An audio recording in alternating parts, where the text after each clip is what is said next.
السلام عليكم ورحمة الله وبركاته، مستمعي ومشاهدي قناة سلام الإعلامية حول العالم أينما كنتم.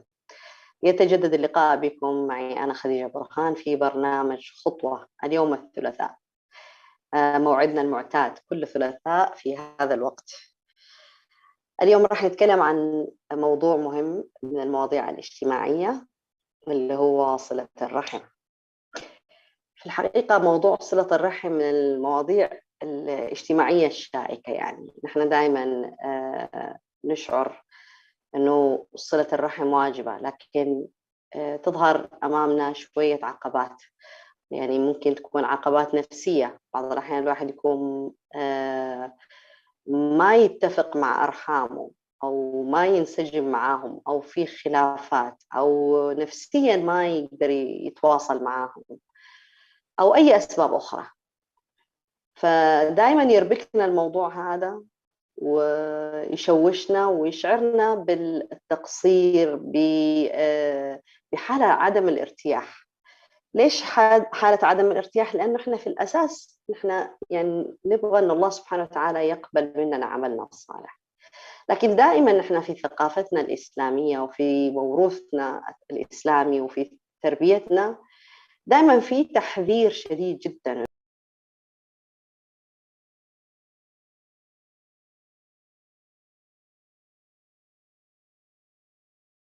وقطيعة الرحم حرام وإلى آخره. فهذا الخوف الشديد جدا اللي احنا نعانيه دائما مشوه صورة صلة الرحم في أذهاننا، فنحسب نفسنا نحن مغصوبين على الموضوع ومجرورين له جرا. طبعا بالإضافة إلى أنه نحن مغصوبين على ذلك، حتى احنا كمان ما نعرف إيش معنى صلة الرحم، ولا من هم الأرحام اللي لازم أصلهم، ومن هم الأرحام اللي يعني إذا ما وصلتهم لأي سبب من الأسباب ما في مشكلة. وكيف لازم تكون صلة الرحم كان إحنا ما نعرف كيف طرق صلة الرحم، ما رح نعرف أبدا، ولا حتى ما نعرف أسباب قطيعة الرحم. وهنا كمان عندنا إشكالية، لأنه عدم معرفتنا بهذه الجوانب كلها هو اللي يجعل الموضوع صعب، أو موضوع يطبق ويمارس في الحياة من خلال الهوى.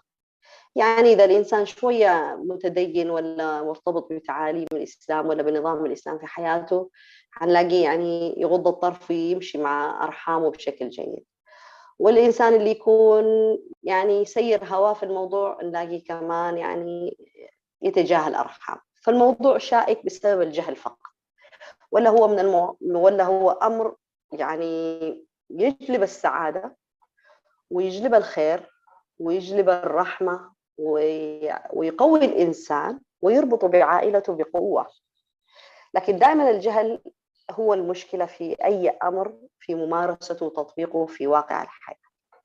فاليوم بإذن الله تعالى راح نتكلم عن صلة الرحم، إيش معنى صلة الرحم، وإيش معنى حديث النبي صلى الله عليه وسلم ينسأ له في رزقه وينسأ له في عمره ويبارك له في رزقه، وإيش أهمية صلة الرحم. وراح نتعرف كمان عن وسائل صلة الرحم وطرق وأساليب لصلة الرحم.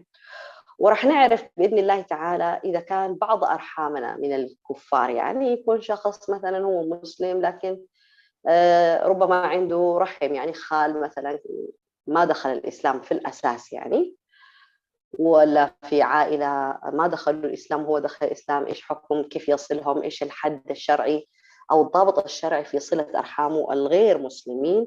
وكمان راح نتعرف بإذن الله عن صلة الرحم بالنسبة للفاسق، الفاسق والمؤذي واللي يسبب أضرار نفسية وعائلية ومشاكل، كيف هذا الواحد يصل وإيش حكم صلته أساساً والأسلوب المناسب. وراح نتكلم ونتطرق إلى قطيعة الرحم، أسباب قطيعة الرحم وبعض المعالجات في هذا الجانب، وراح نذكر بعض القصص في هذه الأمور.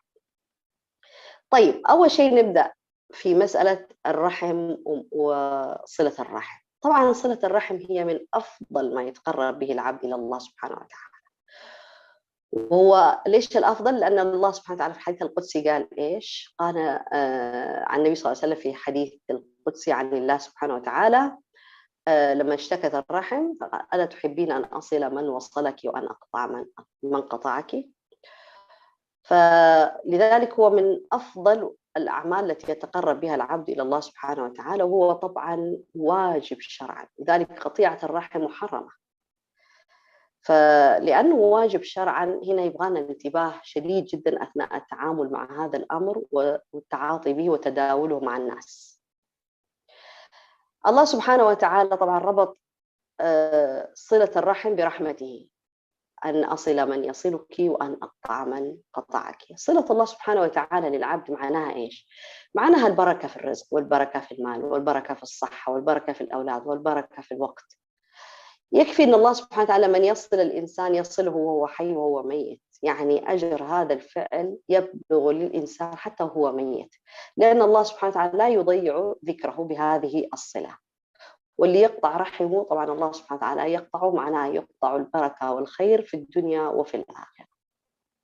والنبي صلى الله عليه وآله وسلم كما ورد في السيرة، أول ما نزل عليه الوحي وذهب إلى زوجته خديجة بنت خويلد رضي الله تعالى عنها، يعني زملوني زملوني أو دثروني ودثروني، يعني ذكرت مما ذكرت من صفاته للتهدئة.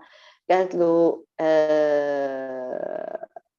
أنه يعني أنت تصل الرحم، فصلتك للرحم إذا هي اللي بإذن الله تعالى إيش إن الله لن يخزيك، يعني في قولها: كلا والله لا يخزيك أبدا إنك لتصل الرحم. يعني الله سبحانه وتعالى لن يضيعك أبدا، يعني هذا الأمر الذي حدث لك فيه مخرج. الله سبحانه وتعالى معناه يحفظ واصل الرحم. فكان النبي صلى الله عليه وسلم من هديه دائما حتى في دعوته في مكة في وسط عمه وأعمامه الكفار وإلى آخره، كان يراعي هذه المسألة في التحبب إليهم والتلطف معهم والصبر عليهم، لكن كان من باب إيش؟ مو بس من باب صلة الرحم، إنما من باب إنه يستميل قلوبهم في الدخول للإسلام. إذن هذا أول أدب من أداب النبي صلى الله عليه وسلم في صلة الأرحام مع الكفار، إنه الإنسان يجب أن يصل أرحامه، لكن يضع في هذا الأمر نية، ونيته في الصلة هذه إنه يكون لدعوتهم للإسلام أو دعوتهم للهداية. طبعا مين هم هذول اللي أنا أصلهم؟ من هم اللي أنا مكلف بصلتهم؟ طبعا أعظم صلة في الرحم هي الأبوين، هذه أول درجة. لذلك حتى الأبوين عندما يكونوا كافرين أو مشركين، الله سبحانه وتعالى لم يسقط بهذا الكفر أو الشرك صلتهم. لذلك يعني في القرآن الكريم إيش ذكر؟ قال إيش؟ وإن جاهداك على أن تشرك بي ما ليس لك به علم فلا تطعهما وصاحبهما في الدنيا معروفة. إذا كفرهم مو معناها قطيعتهم، خاصة الأبوين، لأن هذول حقهم حق مختلف تماما، سواء كانوا مسلمين سواء كانوا كفار.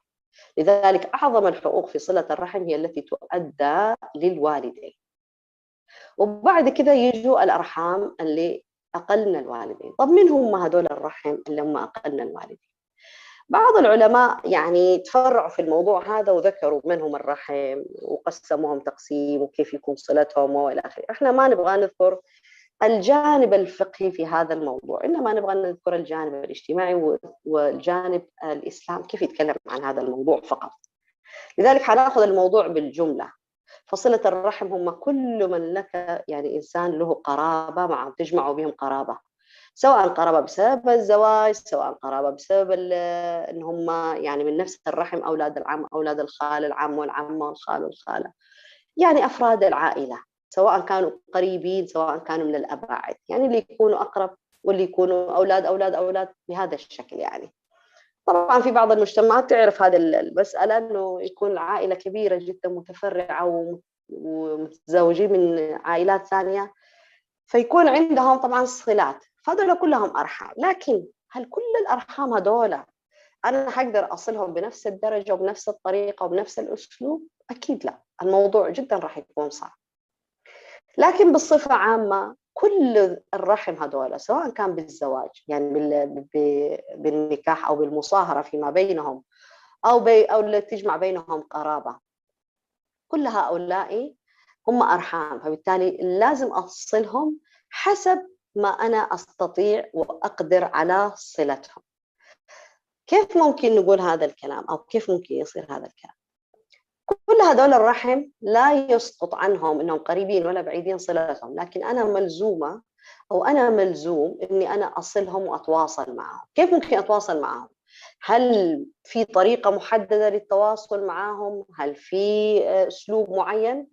لا، في الإسلام يعني هذه من الرحمة طبعا أنه ما في خط معين في الصلة هذه أو طريق معين لازم نطبقه ونمشي عليه في مسألة صلة الأرحام، إنما الأمر متروك حسب العرف والعادة، حسب قدرة الإنسان، حسب تقواه، حسب صدقه مع الله سبحانه وتعالى. لأنه صلة الرحم ما حد يقدر يتكلم فيها يعني، ولا حد يقدر يطلب فيها شهود ولا أي شيء، لأنه هو عمل بينك وبين الله سبحانه وتعالى، شيء نحن نسويه هو نبتغي به رضا الله سبحانه وتعالى فقط. لذلك في طرق كثيرة ووسائل كثيرة لصلة الأرحام، والناس الآن بالذات في الواقع الحالي أصبحوا ما هم زي زمان مثلا عايشين في بيئة واحدة في مكان واحد في منطقة واحدة في حي واحد ولا في دولة واحدة حتى، صاروا الناس الآن موزعين في هذه الأرض، وهذا طبعا يضاعف ويزيد من مسألة القطيعة، ويصير موضوع قطيعة الرحم أسهل بكثير، أو حتى عدم صلة الرحم يصير أسهل بكثير بسبب هذا البعد. لذلك هنا جاء الإسلام وقال إيش؟ رتب موضوع صلة الرحم حسب قدرة الإنسان وحسب إمكانياته وحسب ظروفه وحسب ما يستطيع.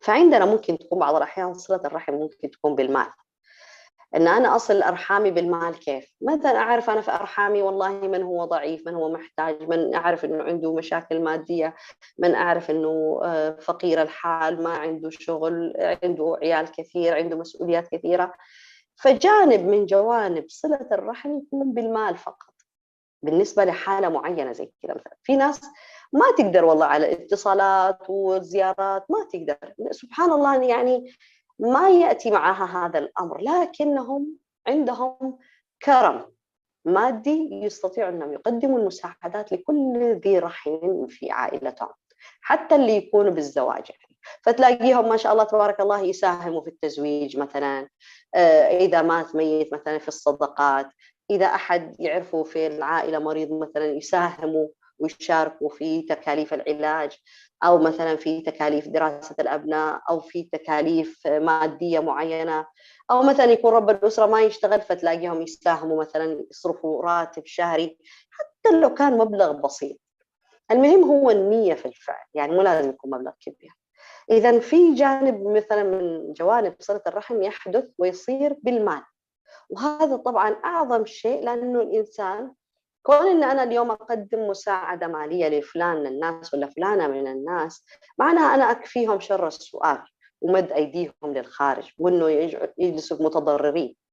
لأن النبي صلى الله عليه وسلم إذا قال في حق الجار لا يدخل الجنة من بات شبعانا وجاره جائع، فإذا هنا يعني إذا كان النبي صلى الله عليه وسلم أخبرنا أنه مسألة أنه الإنسان ما يدخل الجنة إذا هو شبعان وجاره جائع، فما بالنا في صلة الرحم. اليوم أنا أكون عايشة بشكل جيد وأصرف وآكل وأشرب وأعرف تماما أنه والله بنت عمي ولا خالتي ولا عمتي ولا قريبتي ظروفها صعبة، ما أقدر ما أقدم لها أي نوع من المساعدات، مع أنها أنا إيش أنتظر من الله سبحانه وتعالى. إذا هنا أحد الوسائل صلة الرحم هو بالمال، باللي يقدر عليه الإنسان حتى لو كان قليل، يكفي فيه النية وصدق النية مع الله سبحانه وتعالى. نأتي للوسيلة الثانية، ممكن وسائل صلة الأرحام اللي هو بدفع الضرر. أعرف مثلا أنه في أقاربي وأرحامي وإلى آخره أنه مثلا عندهم مشاكل، فأنا أقدر أساعدهم في حل هذه المشاكل ووقوع الضرر عليهم، أو أي نوع من الحاجة اللي هي تحتاج إنه الإنسان يقف فيها بجسده، بكلمته، بواسطته، بمعرفته، بعلمه، بثقافته في هذه العائلة. هذا برضو نوع من أنواع صلة الأرحام. كمان من صلة الرحم أو وسائل صلة الرحم اللي هو بالدعاء. أدعي لأهلي، لقرابتي، لكل من أنا أنتمي إليه في هذه العائلة بالخير الذي أدعو به لنفسي. هذه كمان شكل من أشكال صلة الأرحام. عندنا كمان اللي هو من وسائل صلة الأرحام اللي هو بطلاقة الوجه، التبسم في وجوههم.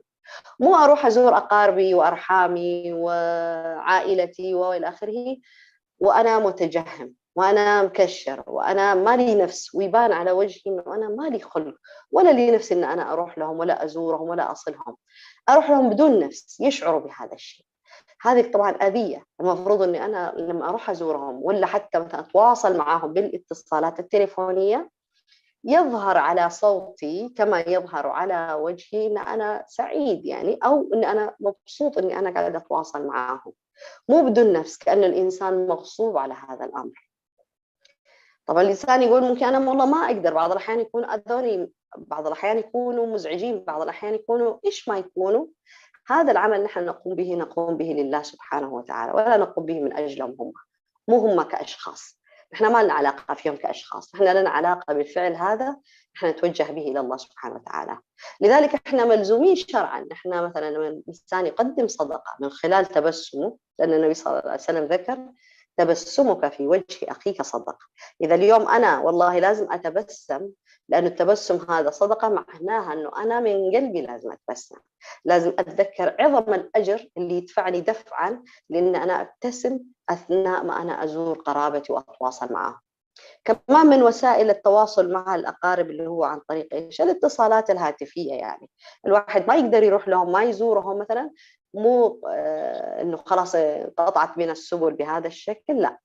أنا ممكن اليوم أتصل بأقاربي في أي مكان على هذه الكرة الأرضية، بسبب إيش؟ إنه وسائل التواصل تنوعت يعني، ففي إمكانية إنه يتواصل الإنسان بهم بأي شكل من الأشكال، وما في عذر أساسا. يعني الآن لما يقول واحد والله ما عندي فلوس عشان يكون عندي قيمة المكالمات، لا، إحنا باتصالات الإنترنت أصبحت مجانية، فالإنسان يقدر يسوي جدول لاتصال بأقاربه. في ناس يعني يتصلوا بأقاربهم كل عيد وكل رمضان وكل عيد أضحى مثلا، مخصصين زي كده. في ناس مثلا عندهم برنامج كل جمعة مثلا يتصل على أهل أمه مثلا، الأقرب فالأقرب فالأقرب، وكل جمعة الثانية مثلا يتصل على أهل أبوه مرتين في الشهر. يعني صلة الرحم مسألة مرنة جدا، مو لازم اليوم أتصل كل يوم على عمتي ولا خالتي ولا قريبتي، لا مو لازم، بس ما يمضي على الأقل يعني كثير من الشهور حتى يصير إنه الإنسان جاف. ما يصير إنه أنا والله أسمع إنه صاير عندهم شيء بدون ما أرفع خط التليفون مثلا اليوم وأبارك وأهنئ، ولا مثلا أترحم وأعزي، ولا مثلا أتحمد لأحد بالسلامة، ولا إنه أهنئ مثلا على نجاح، على أي مناسبة سعيدة في إمكانية. إذا أحد وسائل التواصل وصلة الأرحام يكون بالاتصالات التليفونية. ممكن في ناس ما تنفع معها اتصالات تليفونية، ممكن نرسل لهم بالرسائل. طيب الرسائل اللي هو بالواتساب، بالإيميل، بأي شكل، المهم إنه أنا أصلهم بحيث إنه أنا أظهر في حياتهم إن أنا شخص موجود يعني، وإن أنا دائما أسأل وأهتم وأتابع حالتهم. طبعا لازم يكون كل هذا بالنية الخالصة، إنه تكون لوجه الله تعالى وترتيب هذا الأمر. طبعا من أحد كمان وسائل التواصل معهم اللي هو تفقد أحوالهم والتغافل عن زلاتهم. هذا أعظم شيء، إنه الإنسان لما يتواصل مع أقاربه وأرحامه إنه يتواصل معهم ويتناسى ويتجاهل أخطائهم. كيف نتجاهل أخطائهم؟ اليوم والله يصير كلام ما يعجبني، أشوف نظرات ما تعجبني، أسمع لي كلمة هنا ولا هنا، معناها أن أنا أتجاهلهم تماما وأركز على الرحلة تبعي في صلة الرحم. معناها أنه أنا لما أصلهم فقط الآن أنا أركز في الهدف تبعي، ما أركز معاهم هم، ما يشتتوني. ومو لازم لما أروح أزورهم ولا أتواصل معهم يكون فكرتي إنه هي بالمقابلة، إنه والله طالما ابتسمت في وجههم لازم يبتسموا معايا، إذا قلت لهم كلمة حلوة لازم يردوا عليها بكلمة حلوة. مو لازم يكون كذا. جاء رجل إلى النبي صلى الله عليه وسلم وقال له يعني إنني أصل قرابتي ويقطعوني وأحسن إليهم ويسيئون إلي، وأصل وأجهل وأحلم عنهم ولكنهم يجهلون علي. النبي صلى الله عليه وسلم إيش قال له؟ لئن كنت كما قلت فكأنما تسفهم المل ولا يزال معك من الله ظهير عليهم ما دمت على ذلك. يعني أنه أنت طالما تسوي كل شيء بما يرضي الله سبحانه وتعالى، لكن هم يقابلوك بالشيء الذي لا يسرك وأنت صادق في نيتك لله، فأبشر يعني. فالله سبحانه وتعالى دائما جعل معك حافظ، يعني ملك موكل لحفظك، يعني يرد عنك أي شيء. وهذا طبعا يعني من أعظم النصر والولاية من الله سبحانه وتعالى والحفظ للإنسان الصادق في هذا الأمر وهذا الفعل. طالعين معكم فاصل، وراجعين بعد الفاصل نتكلم عن قطيعة الرحم وأسباب قطيعة الرحم، وكيف ممكن نتجنب قطيعة الرحم حتى نكون ممن يصلون أرحامهم فتصيبهم رحمة الله سبحانه وتعالى. لا تروحوا بعيد، خليكم معنا.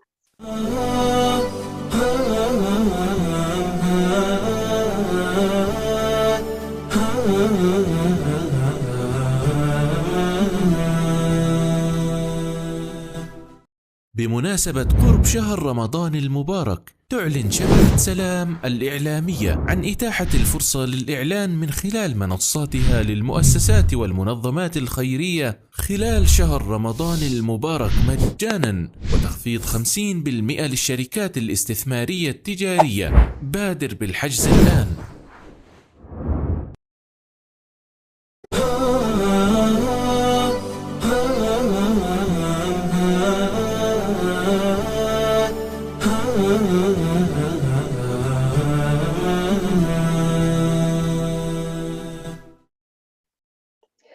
رجعنا لكم بعد الفاصل. كنا احنا قبل الفاصل توقفنا عن انه الانسان يصل رحم ويقطعوها، وانهم يؤذوه ويتعرض للاذيه في مساله صله ارحامه. طبعا قطيعه الرحم تحدث باشياء كثيره واسباب كثيره.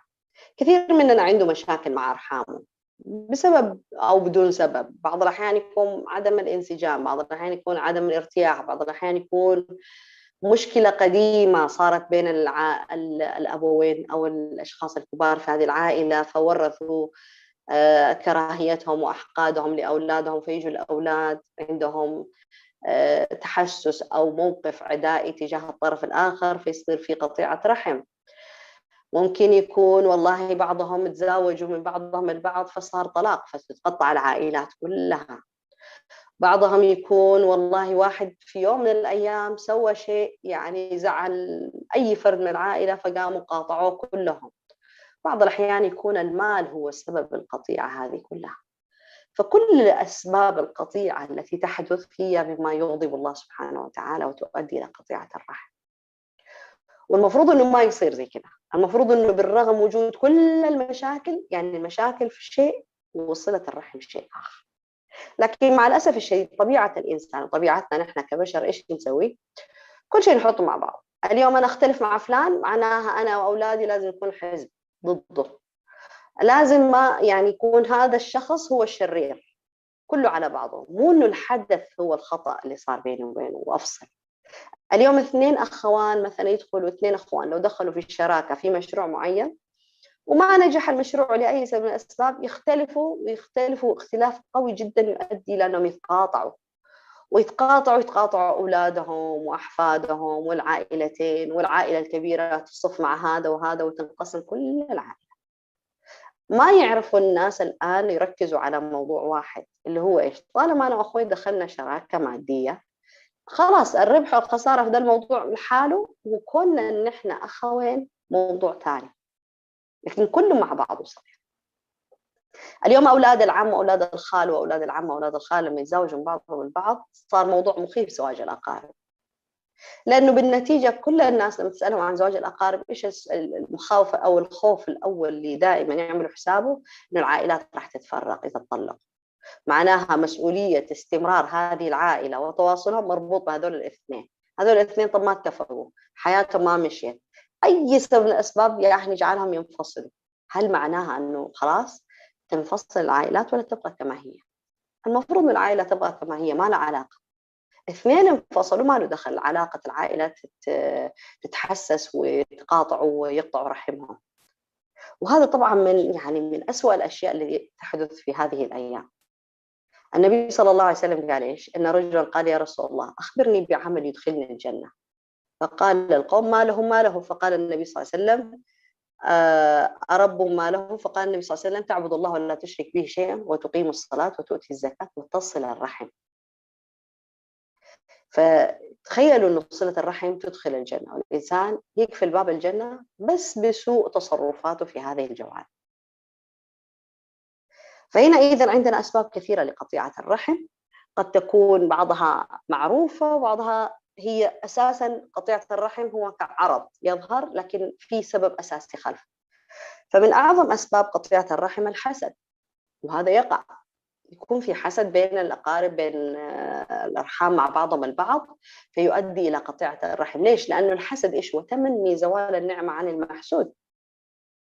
فمن باب أولى إذا الحسد هذا يقطع هذه الرحم. ربما رجل يتزوج امرأة وهو عادي مع عائلته كل شيء وطيب ويحبه كل الناس وكل شيء، لكن زوجته مثلا لأنه فرد من برا العائلة دخل تبغى تستأثر بهذا الرجل فتوقع فتنة بينه وبين أهله، بينه وبين أخوانه، بينه وبين أخواته، من باب الحسد فقط. يعني ما تبغى أنه كذا يحبه، تبغى هي أنه يحبها هي ولا هي تحبه ويكون لها ملكها لحالها. فالمحرك والباعث الأساسي إذا في هذه القطيعة هو الحسد. وربما يكون بعض الأحيان كمان الإخوان مع بعضهم البعض علاقتهم ممتازة، لكن يجي مثلا من نفس العائلة شخص آخر ما يبغى هذه العلاقة مع بعضهم البعض بهذا الشكل، حسد فقط مو أكثر من كده، فيتسبب بإيجاد مشكلة معينة تؤدي إلى قطيعة الرحم. إذا من أعظم الأسباب عندنا هنا الحسد. بعض الأحيان نشوف قطيعة رحم ونشوف المشاكل ونجري وراء المشاكل ونحاول نحلها، لكن الصحيح أن الإنسان يسأل سؤال مهم: متى بدأت المشكلة هذه؟ كيف بدأت؟ فلما نتسلسل في البحث عن هذه المشكلة الأساسية في قطيعة الرحم هنلاقي لها رابط معين مع موضوع الحسد. بعض الأحيان يكونوا مثلا عائلتين ما شاء الله تبارك الله متكاتفتين وكلهم تمام التمام مع بعضهم البعض، يأتي شخص من برا ما له علاقة بس يعرف علاقتهم جيدة فيوقع بينهم العداوة والبغضاء فيؤدي إلى قطيعة الرحم بينهم. وهذا كثير جدا ما يحدث. الرجل يتزوج امرأة تفسد بينهم، أو امرأة تتزوج رجل في تدخله في عائلتها يفسد بينها وبين أهلها، يوقع بينها وبين أخوانها. إيش لك أنت أهلك ليش يتعاملوا معك كذا وليش ينظروا لك بهذا الشكل، ليش ما يساعدوك، ليش وليش وليش. يتدخل الرجل بين المرأة وأهلها فيؤدي أن المرأة تقف في جانب زوجها وتترك أهلها وتصدق اللي يقوله. كل الكلام كله حسد في حسد ما له أي معنى. حتى بعض الأحيان كمان الأخوان بين بعضهم البعض يحسدوا بعض، وهذا نحن نشاهد ونشوف واقعنا الحالي مع الأسف الشديد، فيؤدي ذلك أنهم يقطعوا أرحامهم وأرحام العائلة كلها. السبب الثاني من أسباب قطيعة الرحم اللي هو العتب واللوم الزائد. اليوم نحن نتصل بأهالينا وأقاربنا، كل اتصال إذا فيه لوم وعتب: ليش ما تتصل، ليش ما تسأل، ليش ما تجونا، ليش ما تزورونا، إيش بكم أنتوا، الواحد مهما وصلكم أبوهم كان يسوي وأمهم كانت تسوي. كل اللوم والعتب والكلام هذا كله يؤدي بالإنسان أن ينفر من صلة أرحامه فيؤدي إلى القطيعة. طب إيش الحل لهذا كله؟ الحل إنه إحنا نبطل نلوم بعض ونعتب على بعض. طبعا في كثير من الناس يتخذوا مسألة اللوم والعتب هذه من باب المحبة، يعني ما يلوم إلا اللي يحب، وأنا من محبتكم ومكانتكم قاعدة ألوم وأعتب. طب هذه إشكالية، لازم الواحد يفهم متى يكون اللوم هذا والعتب مقبول. مو مع كل اتصال، مرة واحدة ينقال وخلاص، وبعد كده يصير عندنا لازم أدب التماس الأعذار. التمس لأخيك 70 عذرا. فإن لم تعلم له فقل لعل لأخي عذرا وأنا لا أعلم. التماس الأعذار وحسن الظن.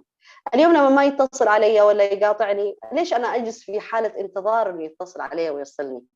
المفروض يكون عندي حسن ظن وأبادر أن أسأل. ربما منعه مانع.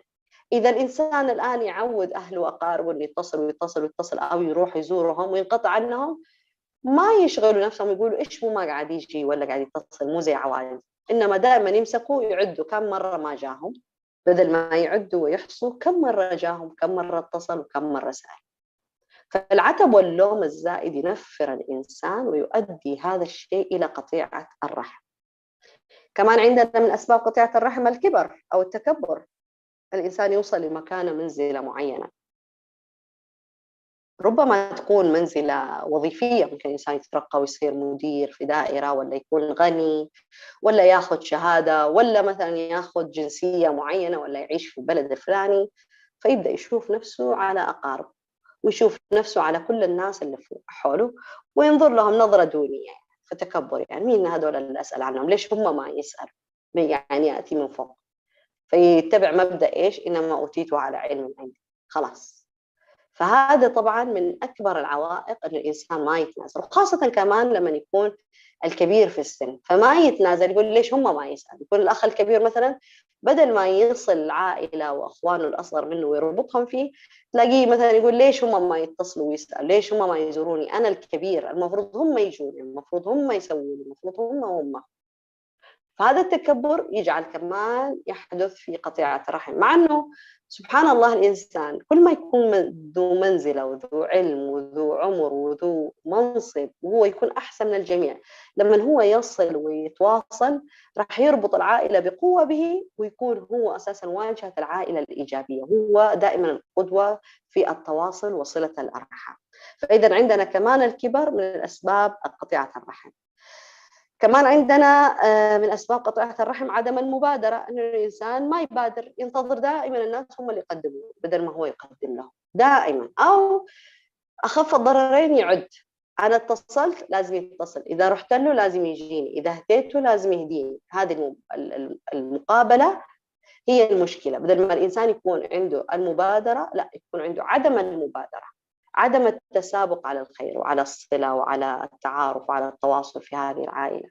فنلاقي الإنسان يخرج من هذا كله إلى أن يكون عنده حس المنافسة دائما معهم، ولكن المنافسة بشكل سلبي، فكأنه إذا قطعوني أقطعهم، وإذا مش عارف إيش سووا أسوي بهذا الشكل، فيؤدي ذلك إلى قطيعة الرحم.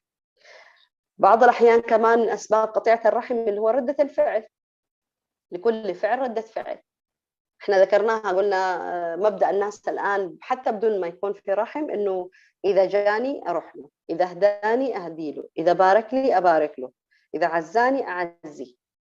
فدائما إيش ردة الفعل هذه اللي ينتظروها الناس هي اللي تخلي كل واحد واقف في مكانه. مع إنه احنا ذكرنا إنه حسن الظن والتسابق على الخير هو الأصل في الموضوع، والتماس الأعذار. اليوم إذا باركت له وما بارك لي وظليت أنا أبارك وأبارك وأبارك وأبارك، خلاص انتهينا. يعني أنا أتعامل مع الله سبحانه وتعالى، أنا ما أتعامل معه ولا أنتظر منه ردة الفعل. والمفروض أن إحنا أساسا في قاعدة الحياة أن إحنا ما يكون عندنا توقعات. طبعا يعني عدم وجود توقعات شوية كلام قاسي، لكن هذا يريح الإنسان لما أنا ما أتوقع شيء من اللي قدامي، لكن أنا أتعامل بأخلاقي وبديني وبأصلي وبتربيتي، تنتهي الأشياء كلها، وأقف أنا في حيادية من شعوري. يصير ما عندي حالة الزعل ولا حالة الرضا، ما عندي حالة الإقبال ولا عندي حالة الإدبار، الأمور عادية جدا. والله سأل خير وبركة، ما سأل ما في مشكلة، أنا حظل زي ما أنا ما راح أتغير. تواصل معايا كويس تمام ممتاز، هذا المطلوب. والله ما تواصل ما يتجاوب، مو مشكلتي، يعني مشكلته هو، لأنه بكرة في حساب وفي وقوف أمام الله سبحانه وتعالى، وراح يسأل كل واحد عن هذه الرحم.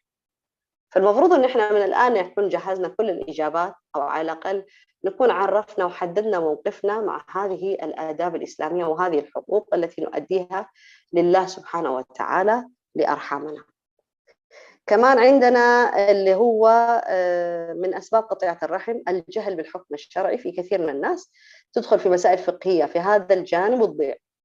يعني يجلسوا يقرأوا في موضوع صلة الرحم، فيجلس يقول لك الرحم المحرم، الرحم غير المحرم، أولاد العم إيش حكمهم، أولاد الخال إيش حكمهم، طيب أنا امرأة كيف أصلهم، والرجل كيف يصلهم. يدخل في مسألة فقهية فيها اجتهادات واسعة جدا، فيضيع ويضيع الناس اللي معه. والموضوع جدا بسيط، خلاص الرحم رحم، يعني من الآخر كده الرحم رحم. يبقى انه انا كيف اصلهم يعتمد الان ايش الحكم الشرعي تفصيلاته. يعني المراه مثلا لما تيجي تصل اولاد عمها تقدر تصلهم، لكن كيف تصلهم؟ هذا هو النظام معين، يعني له في الاسلام نظام معين بالنسبه للمراه وصلتها لمن هم من اقاربها مثلا من غير المحارم، اولاد العم اولاد الخال. ولا هي تصل المراه ما فيها شيء، يعني تروح المراه تزور اولاد عمها اولاد عمتها اولاد خالها اولاد خالتها، لكن له ضوابط شرعيه معينه. لكن الإنسان لما يتنطع ويتشدد في كل شيء يضيع. والنبي صلى الله عليه وسلم ايش قال؟ هلك المتنطعون. الإسلام جدا دين بسيط وجدا دين سهل ويوافق الفطرة ويمشي مع النفسية في التواصل الاجتماعي، فما في عقد. فالإنسان يكون عنده جهل ويدخل بسبب بحثه في مسائل فقهية هو ما يفهمها ولا يدرك أبعادها ولا كيف الواحد يطبقها على أرض الواقع، يدخل في معمعة ويضيع في الموضوع ده كله، فيقول لا خلاص أنا ما أصل من أرحامي إلا أمي وأبوي وعمي وعمتي وخالي وخالتي وانتهينا، ويوقف على كده. طب والجماعة الثانيين دول، أولاد العم أولاد الخالة مثلا، بنت العم وبنت الخالة، إيش وضعهم دول؟ وأولادهم وأولاد الأولاد. واليوم الناس تتزوج، طيب أهل زوجتي هذول إيش وضعهم؟ كيف أتواصل معهم؟ ما يدخل في هذا الشيء. وبعضهم والله يعني مع الأسف الشديد يعني حرفيا يقولوا أنا تزوجت امرأة مش أنا ماني ملزوم بأهلها يعني أصلهم. أنت مو ملزوم بأهلها أنك تصلهم صح شرعا كذا، أنت ما أنت ملزوم. لكن النبي صلى الله عليه وسلم حث على هذه الصلة من باب البر والإحسان للمرأة. يعني النبي صلى الله عليه وآله وسلم لما مات السيدة خديجة، تذكر السيدة عائشة قالت إيش؟ إنه مرة جاءوا نساء ففرش لهم، فسألت عنهم قال هذول صويحبات خديجة كانوا يأتوننا، ما صحباتها بس. النبي صلى الله عليه وسلم فرش لها الرداء تبعه حتى يجلس عليه، وكان يهدي وكان يهدي لهم ويتواصل معهم ويحسن إليهم برا وإحسانا بالسيدة خديجة رضي الله تعالى عنها اللي ماتت يعني. فالإنسان يصل من يحب ومن قرابته هو كل من يعرف إنه يعز عليه من باب إيش يعني الإحسان. فالإحسان ده مطلوب. أما إنه أنا اليوم والله ماشي أنا أخذ بالحكم الشرعي كده على الناشف، هذا اللي يخلي الناس تنفر من هذا الأمر وتبتعد عنه وما تحب إنها تسويه. من أسباب كمان قطيعة الرحم اللي هو الحقد. الحقد ممكن يكون بسبب مشاكل مادية، حقد متوارث، مشاكل النساء مع بعضهم البعض فيدخلوا فيه الرجال ويدخلوا نفسهم في هذا الأمر اللي ما يعرفوا يخرجوا منه. ولا النساء تتداخل مثلا مع مشاكل الرجال، أخ وأخوه تخاصموا، المرأة تقعد في ظهر زوجها وذيك ويتخانقوا ويخلوا أولادهم يتخانقوا ويورثوا أبنائهم هذه الأحقاد وهذه المشاكل مع الأسف الشديد. كمان عندنا من أسباب قطيعة الرحم الميراث. ممكن هذا موضوع منتهي منه، الميراث دائما يخلي الناس تتخاصم وتقطع أرحامها، والسبب إيش هو؟ أنه ما يطبقوا حكم الله سبحانه وتعالى في هذه المواريث. الميراث له طريقة معينة في التقسيم في الإسلام، وكل ذي حق لازم يأخذ حقه. فبطبيعة الحال الإنسان لما ما يأخذ حقه راح يكره الجميع ويحقد عليهم ويقطعهم. طيب فهنا إذا عندنا كمان من أسباب قطيعة الرحم الميراث. كمان عندنا من أسباب قطيعة الرحم الكسل. في ناس مرة كسولين، لا يتصلوا لا يرسلوا لا يسألوا لا يوجبوا، وحتى يعني في التفكير إنه عنده أرحام في ناس والله مرة كسولة ما تفكر ولا تحاول إنها تتعلم على أرحامها ولا إنه يعرف مين هذا ولا يسأل هذا إيش يقرب لي إيش، ما يهتم يعني من باب الكسل فقط. فيؤدي ذلك طبعا لقطيعة الأرحام. النبي صلى الله عليه وسلم قال إيش؟ تعلموا من أنسابكم ما تصلون به أرحامكم. فالإنسان إذا كان كسول كيف راح يتعلم على رحم ومين هم هذولا؟ حتى بعض الأحيان الواحد لازم يتعرف على جيرانه وجيران الجيران حتى يصلهم ويحسن إليهم. كمان عندنا من أسباب قطيعة الرحم البخل. البخل النفسي، البخل العاطفي، البخل المادي. ما يبغى والله أحد يزور من أهله حتى ما يتكلف يشتري لهم ضيافة ولا يستقبل لهم في بيته، ولا حتى كمان ما يبغى يتعرف على أقاربه من باب البخل، حتى ما يكون في وجهه مثلا أحد يجي يسأله شيء مثلا معونة مثلا يقدم له إياها. ممكن كمان ان البخل العاطفي ما يبغى يتعرف على اقارب ولا يقترب منهم، حتى ما يواسيهم، خلاص بخيل ما يبغى كل الخير لنفسه هو. فهذا كمان من اعظم الاسباب في قطيعة الرحم. كمان من أسباب قطيعة الرحم التكلف الزائد تجاه بعض أصحاب اللي هم الرحم. يعني يزوروا بعضهم البعض فيتكلفوا، يجيبوا ويشتروا ويغيروا البيت ويرتبوا وينظفوه، ويصير حالة طوارئ. بمجرد ما نعرف اليوم والله أولاد عمتي ولا عمتي وأولادها ويبغوا يجوا يزورونا، خلاص البيت لازم يتشقلب كله. ليش؟ لأنه نحس كأنه يعني زي التفتيش للبيت جايينا، أو إن إحنا ما نبغى نظهر أمامهم نحن أقل حظا منهم، أو لأي اعتبارات أخرى. وهذا طبعا خلى الناس إيش؟ تبطل تزور بعضها البعض. ليش؟ لأنه مكلف. يعني اليوم أنا إذا والله بتوجيني قريبة لي مثلا تتصلني، إذا أبغى أشغل نفسي إيش أقدم لها وإيش ما أقدم لها وأنا ما عندي في بيتي شيء، معناها هعتذر منها اليوم وبكرة وبعده. بهذا الشكل مع الوقت راح تألف هي اعتذاري وما عاد تجيني ولا تسأل عني ولا ما راح أهتم وخلاص. هذا التكلف الزائد هو خلى الناس أساسا في الرحم ولا بدون رحم إنهم ما يتواصلوا معهم اجتماعيا. كمان من أهم الأسباب في قطيعة الرحم اللي هو التباعد الاجتماعي بسبب الانقطاع طبعا فترة طويلة بين الأقارب والأرحام، بسبب السفر والغياب والهجرة وعدم معرفة مين هم الأهل. كل هذا أدى إلى قطيعة الرحم. طبعا كيف أدى قطيعة الرحم؟ صار في وحشة. أنا اليوم ما أعرف والله بنت عمي ولا أولاد عمتي ولا عمتي اللي مهاجرة من 100 سنة في المكان الفلاني وأولادها، فصير في وحشة، فما أقدر اليوم أرفع خط التليفون وأتكلم معهم كأنه عادي. فده طبعا من أهم الأسباب كمان لقطيعة الرحم. لذلك هنا نرجع لأساس الشيء، نحن المفروض أن احنا نحافظ على أرحامنا حتى برغم وجود المشاكل. نركز دائما نحن اليوم أنا أوصل رحمي هو لله سبحانه وتعالى والقيام بحق الله، ما له علاقة بالشخص اللي قدامي. عندي مشكلة معاه، نعم كلنا عندنا مشاكل مع أرحامنا، كلنا عندنا نفسية إنه أنا ما لي خلق أتكلم معاه، ولا نفسيتي تتعب لما أتكلم مع فلان أو فلانة من الناس، أو نفسي ما ترتاح، أو اللي يكون عندنا كلنا هذا الشيء. ومو مهم الشعور، لأنه الله سبحانه حاسبنا على العمل مو على شعور. أنا خليني أشعر زي ما أشعر، لكن لا أترجم شعوري إلى فعل. لازم أنطلق في مسألة صلة الرحم هذا من أمر الله سبحانه وتعالى فقط. كل أوامر الله سبحانه وتعالى لازم احنا نقول فيها سمعنا وأطعنا، مو نختار منها اللي يوافق هوانا واللي ما يوافق هوانا نتركه. بهذا الشكل يصير إيش؟ أتؤمنون ببعض الكتاب وتكفرون ببعض. وهذا تحذير شديد. يعني الإنسان ما يقدر يتعامل مع الله بهذه الطريقة، لأنه الرد أو الجزاء أو نتيجة عمله هذا راح تكون وخيمة جدا سواء كان في الدنيا وفي الآخرة. فنرجع نقول إنه مسألة صلة الرحم من أوجب الواجبات، والإنسان يؤدي فيها ما يستطيع. اتقوا الله ما استطعتم. يؤدي فيها الإنسان اللي يقدر عليه، باللي يقدر عليه، بالطريقة التي تناسبه. اللي يناسب فلان مش بالضرورة يناسبني. والله أنا ما أحب الزيارات، لكن أقدر أتواصل معهم بالاتصالات، ما في مشكلة أسوي هذا الشيء. يمكن يصعب علي كذا، ممكن أسهل لي كذا.